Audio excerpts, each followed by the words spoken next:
Hello everyone, welcome you all to Anthropology Inside classes, and today we are going to discuss the topic Molecular Genetics Part 1. So let's start. Here is an introduction to some terms which are used in this study of human genetics and specifically molecular genetics. The term genetics. What do you mean by the term genetics? The genetics is a branch of biology. It is a branch of biology that deals with the heredity and variation. तो genetics वो branch है जिसमें हम heredity और variation के बारे में study करते हैं। ये एक ब्रांच ऑफ बायोलॉजी है। और हेरिडिटी क्या होती है? हेरिडिटी होता है इनहेरिटेंस या biological inheritance, means the characteristics और the traits which are transmitted from one generation to another generation, means from parents to offsprings through DNA.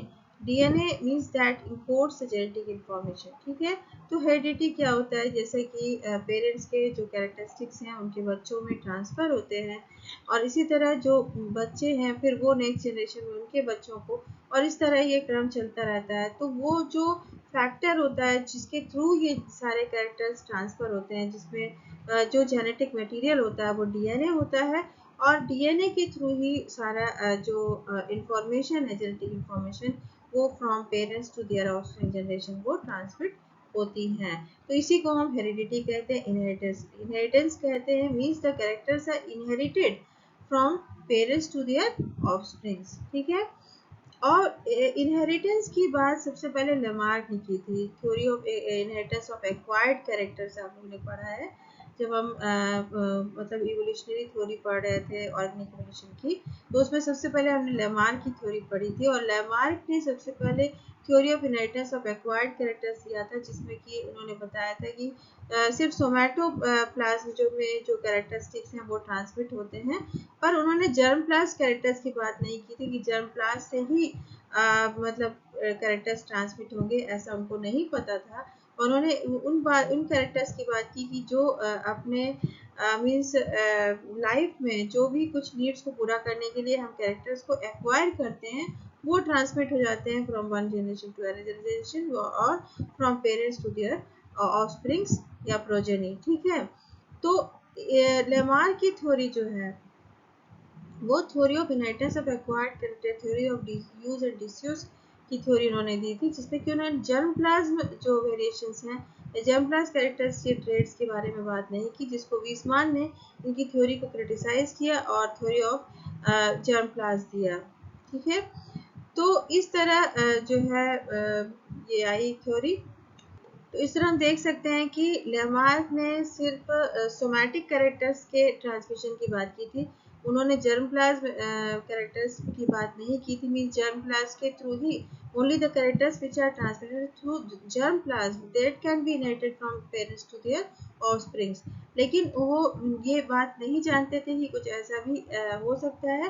और उसके बाद फिर डार्विन की थ्योरी आई, उन्होंने भी इस पर मतलब फोकस नहीं किया। उन्होंने सिलेक्शन मतलब नेचुरल सिलेक्शन की बात की, वेरिएशंस की बात की, पर जो जीन एक फैक्टर होता है जो जिसके थ्रू जनरेशन टू जनरेशन जो है जेनेटिक इंफॉर्मेशन पहुंचती है, या जो कैरेक्टरिस्टिक्स जो उनके पेरेंट्स में पाए जाते हैं वो सेम कैरेक्टरिस्टिक्स अगर उनके प्रोजेनी में पाए जाते हैं, उसके पीछे कारण क्या है ये डार्विन भी नहीं खोज पाए थे।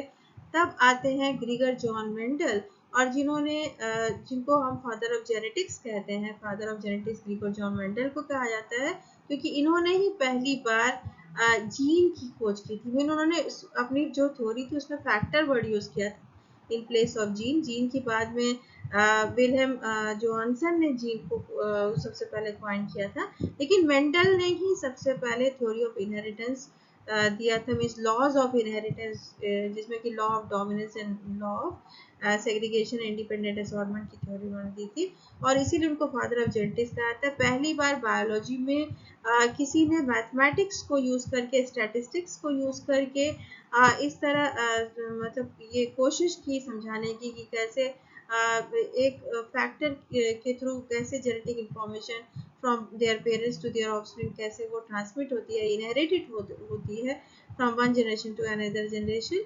तो ये पहला प्रयास था मेंडल का, पर ये थ्योरी एक्सेप्ट नहीं की गई। उस समय के बायोलॉजिस्ट इसको एक्सेप्ट नहीं किया क्योंकि इसमें मैथमेटिक्स का इस्तेमाल था, और मैथमेटिक्स को वो इस तरह मतलब समझ नहीं पाए, तो इसलिए थ्योरी को एक्सेप्ट नहीं किया गया। बाद में तीन साइंटिस्ट जिसमें कि ह्यूगो डी ब्राइस हैं जिन्होंने म्यूटेशन थ्योरी दी थी, कार्ल कोरेंस है एंड शर्मार्क है, इन तीनों ने मिलकर जो मेंडल्स की थ्योरी थी उसको फिर रीडिस्कवरी किया 1900 में। तो मेंडल ने अपनी जो थ्योरी दी थी वो पी प्लांट पे उन्होंने काम किया था, 7 कंट्रास्टिंग कैरेक्टर्स और 14 ट्रू ब्रीडिंग वेराइटीज जो थी उनकी पी प्लांट के, उन पे उन्होंने काम किया था और वो 7 सालों तक इस पे वर्क किए थे।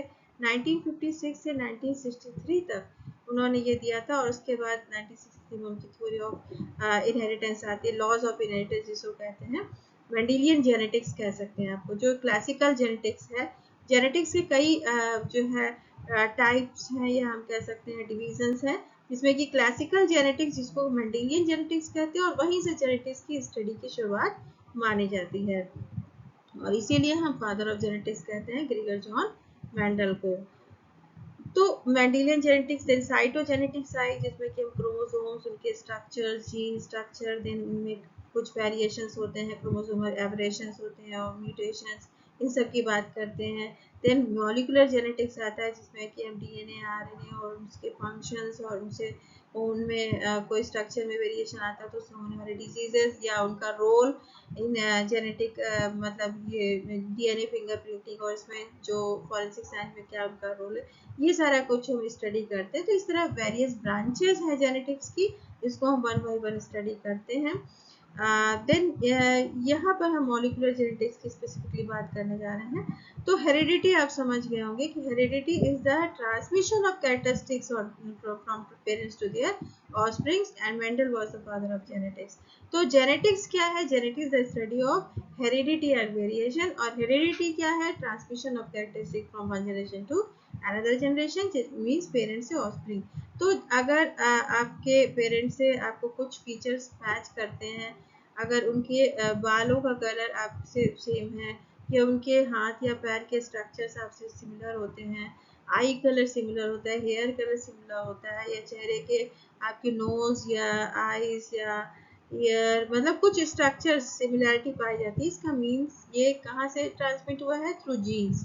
तो जीन्स के थ्रू ही ये कैरेक्टरिस्टिक्स ट्रांसमिट होते हैं पेरेंट से ऑफस्प्रिंग की तरफ, फिर ऑफस्प्रिंग से नेक्स्ट जनरेशन, फिर ये क्रम जो है जेनेटिक इन्फॉर्मेशन का इस तरह चलता रहता है one generation to another generation. जैसा कि हम लोग ने देखा था कि जो सोशल एंड कल्चरल ट्रेड्स भी one generation to next generation transmit होते हैं थ्रू सर्टेन रिचुअल्स, कस्टम्स, और जो हमारी कुछ मतलब हम सीख देते हैं बच्चों को और उससे वो चीज़ें भी सोशलाइजेशन प्रोसेस के थ्रू वो सारे ट्रेड्स ट्रांसमिट होते हैं, यहाँ पर जीन के थ्रू होते हैं।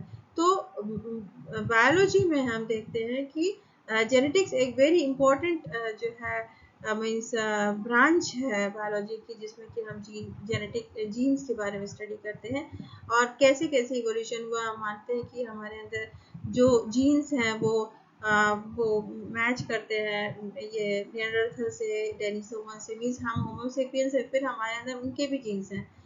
तो इस तरह कैसे? तो जेनेटिक स्टडी के आधार पर ही ये कहा जा सकता है, ठीक है। ये अफ्रीका से ही सारे ह्यूमन के एवोल्यूशन हुए, ये सारा कुछ हम जेनेटिक स्टडी के ही आधार पर बोल पाते हैं। तो इसलिए जेनेटिक्स का स्टडी बहुत ही इम्पोर्टेंट है और ये हम स्टडी करते हैं फिजिकल एंथ्रोपोलॉजी के अंतर्गत। मीन्स एंथ्रोपोलॉजी के केस में अगर देखते हैं तो फिजिकल एंथ्रोपोलॉजी में हम जेनेटिक्स की स्टडी करते हैं, जिसमें मेंडेलियन जेनेटिक्स है, साइटोजेनेटिक्स है, मॉलिकुलर जेनेटिक्स है, पॉपुलेशन जेनेटिक्स है, बहुत सारी ब्रांचेस है, उनका स्टडी किया जाता है।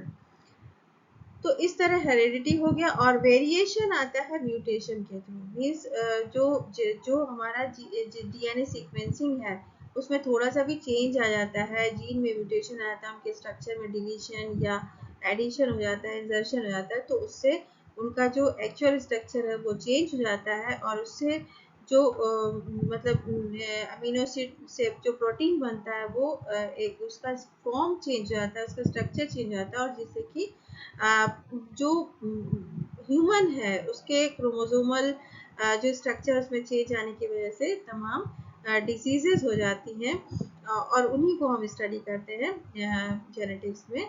तो इस तरह हेरिडिटी और वेरिएशन मीन्स 99.9% सिमिलरिटी, 0.1% हम उनमें जो डिफरेंट स्पीशीज है उनमें वेरिएशन पाए जाते हैं। ठीक है, तो वेरिएशन और हेरिडिटी का स्टडी करते हैं जेनेटिक्स में। What is genome? जीनोम वो होता है जिसमें कि सारा जेनेटिक इंफॉर्मेशन जो है वो एक complete haploid set of DNA, उसी को हम जीनोम कहते हैं। और इसमें 30,000 जीन होती है, 46 क्रोमोसोम होते हैं एक जीनोम में। मीन्स ह्यूमन जीनोम में अगर कहा जाए तो ह्यूमन में 46 क्रोमोसोम होते हैं और 30,000 जीन्स होती हैं एक ह्यूमन जीनोम में। ठीक है, तो डीएनए आरएनए के रूप में जो भी जेनेटिक इंफॉर्मेशन इकट्ठा होती है क्रोमोसोम में, उसको हम जीनोम कहते हैं। And gene is the basic unit of heredity. तो जीन ही है जो जीन के थ्रू ही मीन जीन जो डीएनए है वो जीन ही है और उसी में सारी इंफॉर्मेशन कोडेड होती है और वो नेक्स्ट जनरेशन तक पहुंचाई जाती है इसी डीएनए या जीन के थ्रू। ठीक है, एलील क्या होते हैं? अल्टरनेट पेयर ऑफ जीन्स होते हैं। तो जो पेयर ऑफ जीन्स है उसको हम एलील कहते हैं। ठीक है, chromosomes are the thread-like structures which are made of DNA and protein in combination as chromatin, and they carry the genetic information. Each chromosome contains thousands of genes. तो chromosome जो है थ्रेड लाइक स्ट्रक्चर्स होते हैं। ठीक है, और इन्हीं में जीन में हमको मिलते हैं। क्रोमोसोम में ही डीएनए जीन जो है अलॉन्ग विद प्रोटीन रहता है। Molecular genetics, a branch of genetics that studies about the DNA, RNA structure, function and role in genetic diseases। और इस जो लेक्चर है इसमें हम मॉलिकुलर जेनेटिक्स की भी बात करने जा रहे हैं। तो हमने यहाँ पर हमें क्या स्टडी करना है? डीएनए आरएनए के स्ट्रक्चर के बारे में स्टडी करना है, उनके फंक्शन के बारे में स्टडी करना है, and their role in genetic diseases. Chromosome and DNA. ठीक है, तो अभी तक हम लोगों ने देखा कि जो ह्यूमन में 46 क्रोमोसोम होते हैं, 23 मदर से मिलते हैं और 23 फादर से मिलते हैं, and we have 2 copies of each chromosome of each gene. ठीक है, तो total number of chromosome in human are 46। 23 pair होते हैं, इसमें 22 पेयर ऑफ ऑटोसोम्स होते हैं, 1 पेयर ऑफ सेक्स क्रोमोसोम होता है। और ये जो 46 नंबर ऑफ क्रोमोसोम होते हैं, ये डिस्कवरी पहली बार की गई थी एल्बर्ट लीवान एंड जोहिन कीजो के द्वारा। इसके पहले अर्लियर थियोफाइलस एस पेंटर ने स्टडी किया था और उन्होंने क्रोमोसोम्स की संख्या 48 काउंट की थी। बाद में एल्बर्ट लीवान और जोहिन कीजो ने स्टडी किया, उन्होंने इसकी संख्या 46 काउंट की और जो कि सही माना गया। तो करेक्ट क्रोमोसोम नंबर है 46। ह्यूमन क्रोमोसोम नंबर करेक्ट क्या है?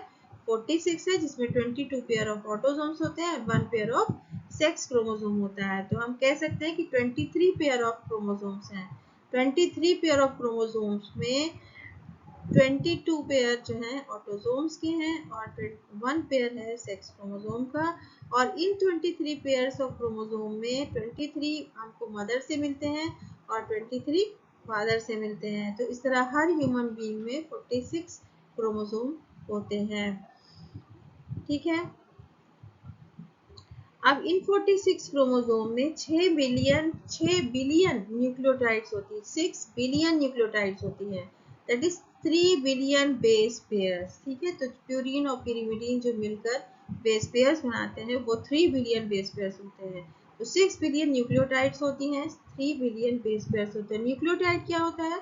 न्यूक्लियोटाइड में न्यूक्लियोसाइड प्लस फॉस्फेट ग्रुप जब मिल जाता है तो न्यूक्लियोटाइड बन जाता है। और न्यूक्लियोसाइड होता है शुगर प्लस बेस पेयर। ठीक, जो कि आगे हम डिस्कस करेंगे। तो हर क्रोमोसोम में थाउजेंड्स ऑफ जीन्स होती हैं and 3 billion base pair carry the code for 20,000 to 25,000 genes. ठीक है, डीएनए जो है स्टोर करता है genetic information and RNA helps in transfer and expression of the information. Human genome contains 30,000 genes. 2 areas in DNA होता है, कुछ coding areas होते हैं और कुछ नॉन कोडिंग एरियाज होते हैं। तो जो कोडिंग एरियाज होता है वो 3.5% ऑफ आवर डीएनए टेक करता है। ठीक है, तो coding areas take up only 3 to 5% of our DNA and non coding areas जो है रेस्ट जितने भी हैं वो सब नॉन कोडिंग एरियाज हैं। Most of the genes are transcribed into messenger RNAs that provide a template that is used to translate the code into specific proteins. About 100 genes are transcribed into ribosomal RNAs and transfer RNAs that also play a vital role in the synthesis of protein. तो 100 genes जो है वो ribosomal RNA means rRNA और tRNA में transcribe होते हैं. ठीक है, तो ट्रांसक्रिप्शन जो प्रोसेस होती है उसकी बात यहाँ पर की जा रही है. The total number of human, यहाँ पे यूजीसी नेट में 2 क्वेश्चन पूछे गए हैं. The total number of human chromosomes was determined by, अभी हम लोगों ने बताया कि जो टोटल नंबर ऑफ 46 क्रोमोसोम है वो किसके द्वारा डिटरमिन हुए थे. तो ये डिटरमिन हुए थे जो हिंगटीजो एंड अल्बर्ट लीवान के द्वारा. इस तरह ह्यूमन जीनोम कंटेन्स अबाउट, तो यहाँ हो जाएगा 30,000 genes. Now come to DNA. DNA, जैसा कि अभी लोगों ने पढ़ा कि डीएनए एक जेनेटिक मटेरियल होता है and it was first identified by Friedrich Miescher in 1869. He named it as nucleus. तो फ्रेडरिक मीजर ने 1869 में सबसे पहले डीएनए को आइडेंटिफाई किया था. उन्होंने इसका नाम न्यूक्लियस दिया था, बाद में इसका नाम डीएनए रखा गया. डीएनए इज, जो इसकी प्रॉपर्टी है वो निगेटिवली चार्ज होता है. DNA is negatively charge polymer और पॉलीन्यूक्लियोटाइड मॉलिक्यूल है ये. तो पॉलीमर है, पॉलीन्यूक्लियोटाइड मॉलिक्यूल है ये. मीन्स बहुत सारे पॉलीन्यूक्लियोटाइड्स मिलकर एक डीएनए बनाते हैं, तो पॉलीन्यूक्लियोटाइड हो गया. DNA is genetic material and was proved by Alfred Hershey and Martha Chase in 1952. तो Alfred Hershey and Martha Chase means Hershey and Chase कह सकते हैं आप. तो हर्शी एंड चेज ने 1952 में बैक्टीरियोफेज जो ये वायरस होता है इस पे इन्होंने मतलब ये एक्सपेरिमेंट किया और प्रूव किया अपने एक्सपेरिमेंट से कि डीएनए एक जेनेटिक मटेरियल है. ठीक है, DNA is a long polymer of deoxyribonucleotides. तो जो डीऑक्सीराइबो शुगर होता है और न्यूक्लियोटाइड्स मिलकर एक डीएनए बनाते हैं. तो ये एक लॉन्ग पॉलीमर चेन होती है डीएनए की, डीऑक्सीराइबोन्यूक्लियोटाइड्स. ये डबल हेलिक्स होते हैं, इसमें 2 जो है मतलब स्ट्रैंड्स होती हैं इसमें डीएनए डबल हेलिक्स मॉडल में. तो जिसको कि अभी हम बताएंगे कि किसके द्वारा दिया गया था. अभी हम यहाँ बात कर लेते हैं. DNA is a long polymer of deoxyribonucleotides and the length of DNA is usually defined as the number of nucleotides present in it. ठीक है, number of nucleotides present in it or a pair of nucleotides referred to as base pairs. ठीक है, तो number of nucleotides को हम count करते हैं, उसी से हम लेंथ ऑफ डीएनए को आइडेंटिफाई डिफाइन कर सकते हैं. Haploid content of human DNA is 3.3 into 10 to power 9 base pair. और डिप्लॉइड कंटेंट क्या होता है, इसी का आप डबल कर दीजिए, 6.6 into 6 10 to power 9 है. ठीक है, तो 3.3 हैप्लॉइड कंटेंट होता है ह्यूमन डीएनए में और 6.6 into 10 to power 9 diploid content होता है. तो अगर ह्यूमन डीएनए में पूछा जाए क्या है, कितने बेस पेयर होते हैं, तो 6.6 into 10 to power 9 base pair होते हैं डिप्लॉइड कंटेंट में. और हैप्लॉइड अगर वर्ड यूज किया गया है तो 3.3 into 10 to power 9 base pair बताएंगे. ठीक है, अब डबल हेलिक्स मॉडल की बात आती है. तो double helix model was first proposed by James Watson and Francis Crick in 1953. तो 1953 में वॉटसन एंड क्रिक मॉडल भी कहा जाता है. Double helix model is also known as Watson and Crick model. इन्होंने ही इसको दिया था इस मॉडल को. और इसमें बताया गया है कि जो डीएनए का स्ट्रक्चर है वो कैसा दिखाई देता है. मीन्स डबल हेलिकल स्ट्रक्चर दिखाया था डीएनए का, इसीलिए इसको हम डबल हेलिक्स मॉडल कहते हैं. वॉटसन एंड क्रिक ने दिया था. और जो 2 स्ट्रैंड है पॉलीन्यूक्लियोटाइड चेन की और उसके बीच में जो बेस पेयरिंग हुई है, इस पे ये बेस्ड है डबल हेलिक्स मॉडल, जो हम नेक्स्ट स्लाइड में डिस्कस करेंगे. तो ये डबल हेलिक्स मॉडल था जो स्ट्रक्चर ऑफ डीएनए के लिए प्रपोज किया गया था बाय वॉटसन एंड क्रिक. ये बेस्ड था एक्सरे डिफ्रैक्शन डेटा पे, जो कि प्रोड्यूस किया गया था Maurice Wilkins and Rosalind Franklin के द्वारा. Okay, then come to the Chargaff rule. Chargaff rule जो एरविन चारगैफ ने प्रपोज किया था, चारगैफ रूल. और उन्होंने बताया कि डीएनए में जो हम मतलब जो बेस पेयरिंग होती है डीएनए का, जो डबल स्ट्रैंडेड स्ट्रक्चर है उसमें 2 स्ट्रैंड्स होते हैं पॉलीन्यूक्लियोटाइड चेन, उनके बीच में बेस पेयरिंग होती है एडेनिन गुआनिन साइटोसिन या थायमिन की. वो जो है उसमें जो रेशियो है उनके बीच का, मीन्स प्यूरिन एंड पायरिमिडीन के बीच का रेशियो है इक्वल टू 1 होता है. मीन्स रेशियो क्या है, कांस्टेंट है एंड इक्वल टू 1 है, इसी को बताया था चेयर गैप में। तो A plus G is equal to C plus T. DNA में A plus G adenine guanine ये क्या है, प्यूरीन्स है, and thymine and cytosine are pyrimidines. ठीक है, तो एडेनिन एंड थायमिन का जो प्लस है वो always equal to thymine and cytosine के सम से। Sum of thymine and cytosine is equal to adenine and sum of adenine and guanine, and their ratio is always equal to 1. The base pairing confers a very unique property to the polynucleotide chain. They are said to be complementary to each other. तो base pairing जो है एक दूसरे से complementary होती है, जब chain बनती है तो एक दूसरे की कॉम्प्लीमेंट्री में जो है बेस पेयर्स अरेंज होते हैं। And therefore if the sequence of basis in one strand is known, अगर हमको एक स्ट्रैंड का सीक्वेंस नोन है, मीन्स टू स्ट्रैंड्स होती हैं, तो अगर एक स्ट्रैंड का सीक्वेंस नोन है तो दूसरी स्ट्रैंड का सीक्वेंस हम बना लेते हैं। ठीक है, प्रेडिक्ट कर लेते हैं। Double helix structure of DNA, जो कि अभी लोग बोला कि इसको वाटसन क्रिक मॉडल भी कहते हैं, क्योंकि उन्होंने ही सबसे पहले इसको बताया था कि डीएनए का स्ट्रक्चर डबल हेलिक्स का स्ट्रक्चर होता है, और इसमें दो पॉलीन्यूक्लियोटाइड चेन होती है, जैसा कि ये दिखाई दे रहा है। एक न्यूक्लियोटाइड चेन ये है और दूसरी न्यूक्लियोटाइड चेन ये है, और इनके बीच में बेस पेयर्स अंदर की तरफ अरेंज्ड है। ठीक है, बेस पेयर्स में जैसा कि अभी हमने बोला कि बेस पेयर में जो दो बेसिस इन्वॉल्व होते हैं, जो प्यूरिन्स होते हैं जिसमें एडेनिन गानिन आते हैं, ग्वानिन, और थायमिन एंड साइटोसिन पायरिमिडीन्स होते हैं। इसी तरह आरएनए के केस में एडेनिन और ग्वानिन तो प्यूरिन होते हैं, लेकिन जो पायरिमिडीन होते हैं उसमें थायमिन की जगह यूरेसिल हो जाता है, तो यूरेसिल और साइटोसिन हो जाता है। साइटोसिन कॉमन है दोनों में, डीएनए आरएनए में, लेकिन थायमिन की प्लेस में वहाँ पर यूरेसिल बेस पेयर आ जाता है। ठीक है, तो जो सुगर फॉस्फेट बैकबोन होती है, मीन्स दो न्यूक्लियोटाइड चेन है, दो पॉलीन्यूक्लियोटाइड चेन है। पॉलीन्यूक्लियोटाइड चेन इसलिए कहा गया है क्योंकि इसमें बहुत सारे न्यूक्लियोटाइड्स मिलकर एक चेन बनाते हैं, और इसीलिए इसको कहते हैं पॉलीन्यूक्लियोटाइड चेन। ठीक है, तो मल्टीपल न्यूक्लियोटाइड्स है, that is why it is polynucleotide chain. और दो है, दो पॉलीन्यूक्लियोटाइड चेन आपस में इस तरह अरेंज्ड है कि ये हेलिकल स्ट्रक्चर दिखाई दे रहा है, और ये राइट वर्ड जो है डायरेक्शन में थोड़ा सा राइट हैंडेड फैशन में क्वाइल्ड है। ठीक है, they are coiled in right handed fashion. Okay, तो the two chains are coiled in right handed fashion, and the pitch of the helix is 3.4 nanometer.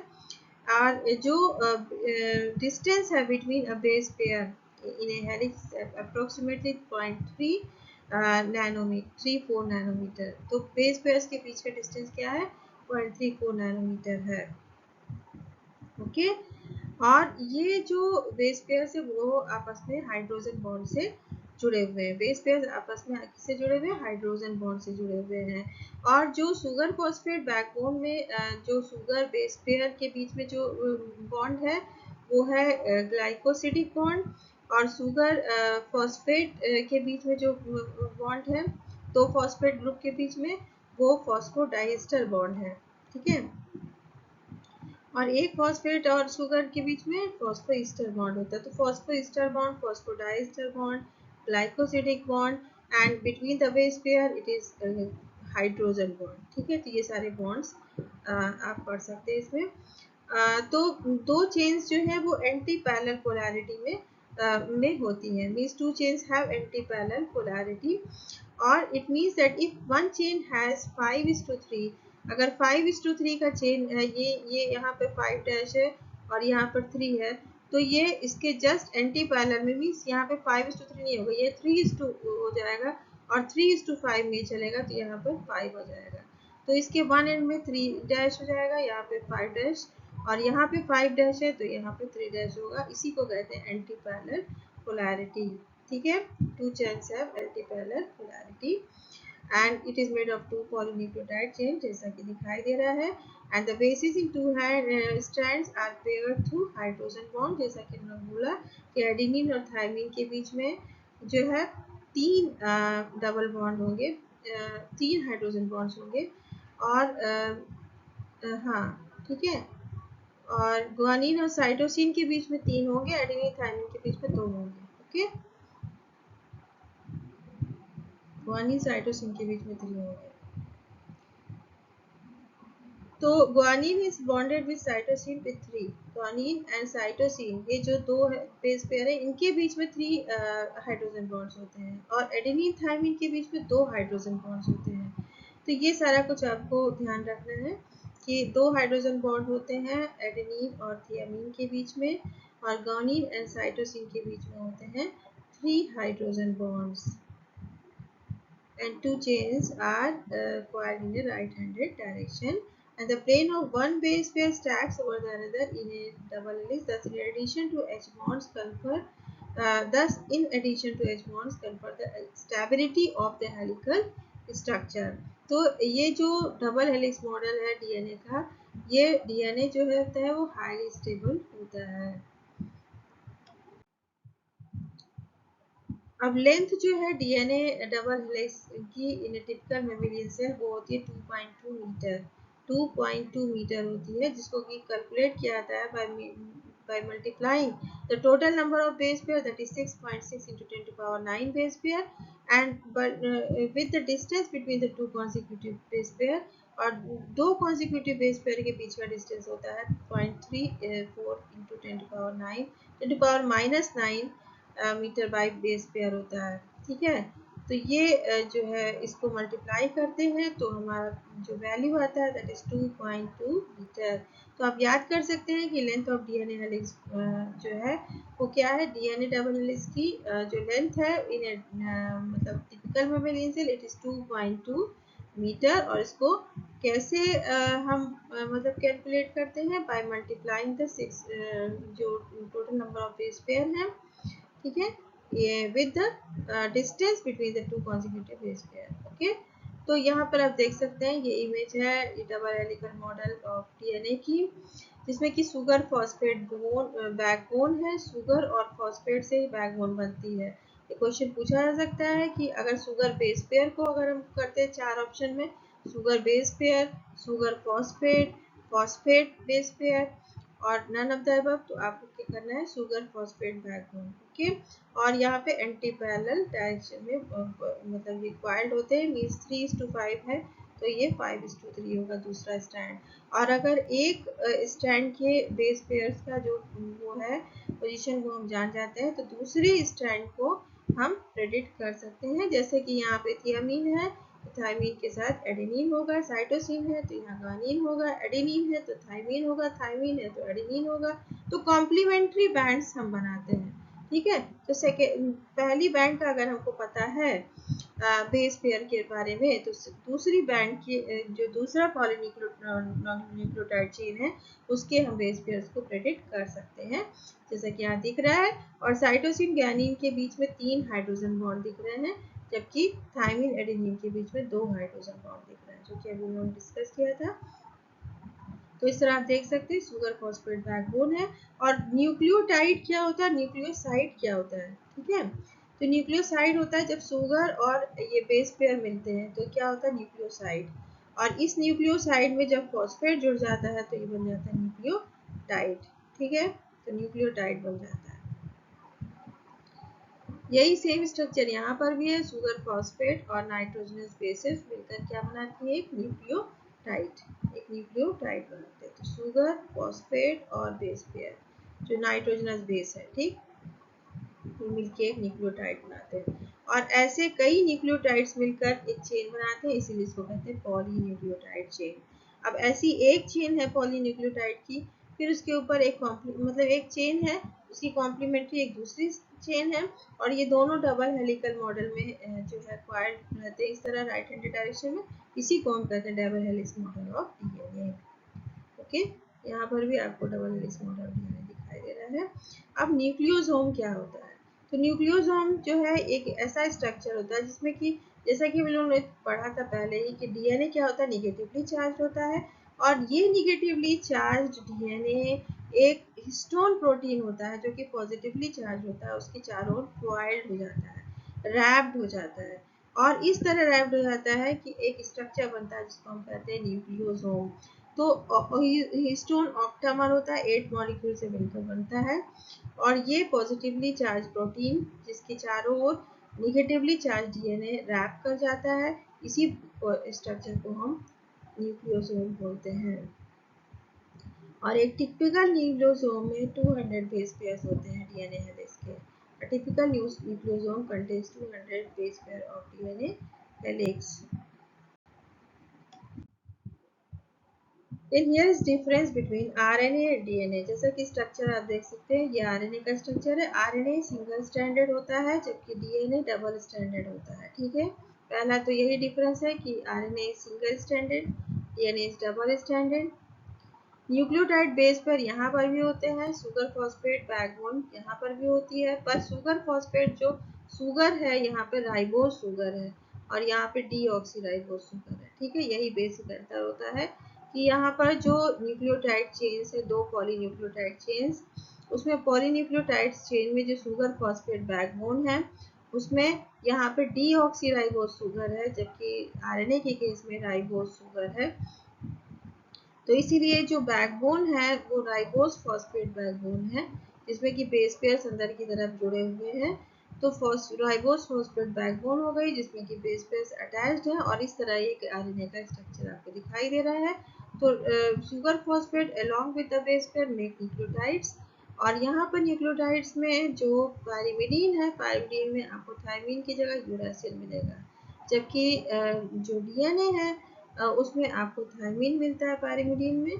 और तो एडेनिन के साथ थायमिन और ग्वानिन साइटोसिन करते हैं। यहाँ पर भी साइटोसिन है, पर साइटोसिन ग्वानिन के साथ एडेनिन के साथ यूरेसिल है। तो ये these are the nucleotides of RNA, these are the nucleotides of DNA. Means nucleotides जो डीएनए के हैं उसमें ये वाले बेसिस यूज किए जाते हैं, नाइट्रोजनस बेसिस, जबकि आरएनए के न्यूक्लियोटाइड्स बेसिस नाइट्रोजनस बेसिस ये है। डीऑक्सीराइबोज और राइबोज का अंतर है, डबल स्टैंडर्ड और सिंगल स्टैंडर्ड का अंतर है। दूसरे जो डिफरेंसेस है वो है कि जेनेटिक मटेरियल तो दोनों है। आरएनए जो है सबसे पहले जो है वो मतलब ओरिजिनेट हो गया था। RNA is the first genetic material और साइंटिस्ट बताते हैं कि आरएनए से ही ये डीएनए की उत्पत्ति हुई है। Means DNA is originated from RNA, DNA is evolved from RNA. ठीक है, तो RNA is the first genetic material, DNA is evolved or originated from the or derived from RNA।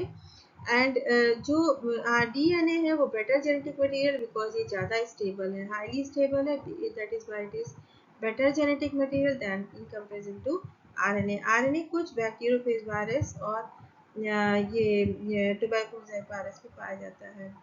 ठीक है, तो ये अनस्टेबल हो गया, आरएनए अनस्टेबल है, ये हाईली स्टेबल है और that is why it is better genetic material than RNA. RNA highly reactive होता है जबकि ये लेस रिएक्टिव होता है डीएनए। आरएनए लेबाइल और इजीली डिग्रेडेबल होता है जबकि ये इजीली डिग्रेडेबल नहीं होते हैं। आरएनए कैटालिटिक होता है जबकि डीएनए कैटालिटिक नहीं होते हैं। फास्ट म्यूटेशन होता है आरएनए में जबकि इसमें स्लो म्यूटेशन होता है, इस डीएनए में स्लो म्यूटेशन होता है। और जो प्रोटीन सिंथेसिस की प्रोसेस है उसमें डीएनए डिपेंड करता है आरएनए पर प्रोटीन सिंथेसिस के लिए। Means DNA to RNA and then RNA to protein की सिंथेसिस होती है जिसमें ट्रांसक्रिप्शन और ट्रांसलेशन दो प्रोसेस इन्वॉल्व होती है। जबकि आरएनए जो होता है वो डायरेक्ट कोड करता है सिंथेसिस ऑफ प्रोटीन के लिए। इसके लिए किसी के ऊपर डिपेंडेंसी इसके लिए नहीं है, जबकि आरएनए के लिए वो डीएनए मतलब जो डीएनए है वो आरएनए के ऊपर डिपेंडेंट होता है फॉर प्रोटीन सिंथेसिस। तो these are some basic differences between RNA and DNA.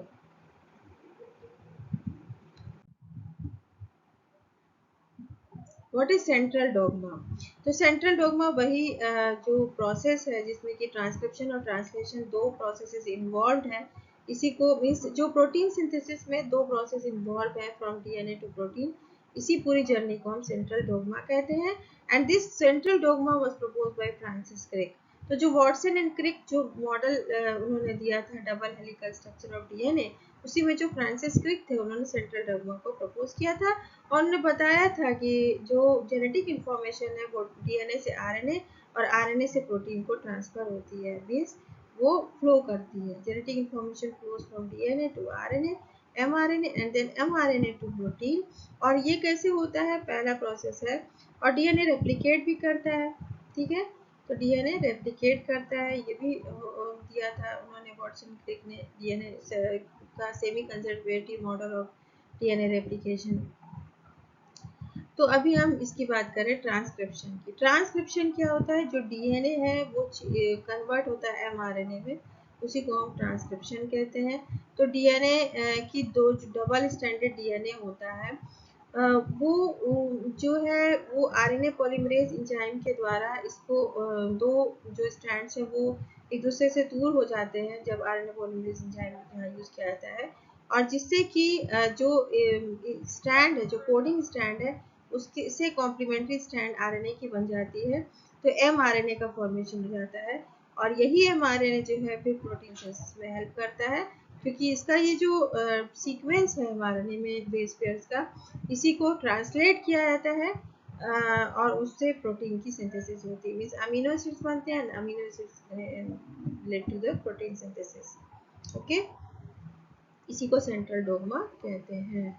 तो जैसा कि आप देख सकते हैं कि ये डीएनए के दो strand C A T G A G C C G A G T T A, ठीक, और दूसरी स्ट्रैंड थी T A C T T, means ये इसकी कॉम्प्लीमेंट्री स्ट्रैंड थी।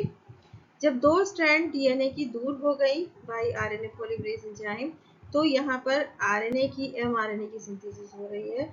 अब एमआरएनए जो है इसके कॉम्प्लीमेंट्री स्ट्रैंड बनाएगा, जैसे कि एडेनिन है तो यहाँ पर थायमिन की जगह क्या हो जाएगा, यूरेसिल हो जाएगा।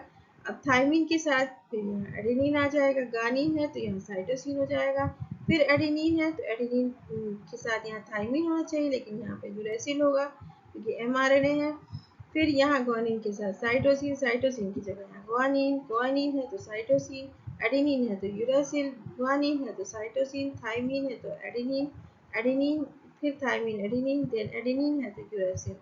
जैसे कि आप नीचे दूसरी स्ट्रैंड को देख सकते हैं डीएनए की, तो एडेनिन के साथ थायमिन था, थायमिन के साथ एडेनिन था, ग्वानिन के साथ साइटोसिन था, एडेनिन के साथ थायमिन था। तो जहाँ जहाँ टी थे मीन्स थायमिन थे, वहाँ वहाँ आपको यू लगा देना है, ठीक है, तो एमआरएनए की स्ट्रैंड बन जाएगी। ओके, तो एमआरएनए की स्ट्रैंड या जो इसकी कॉम्प्लीमेंट्री स्ट्रैंड डीएनए की है वो बनाना बहुत ही आसान है। अगर हम एक स्ट्रैंड के जो बेस पेयर की सीक्वेंसिंग जानते हैं तो कॉम्प्लीमेंट्री स्ट्रैंड जो है बनाना आसान होता है, ये हम बना सकते हैं।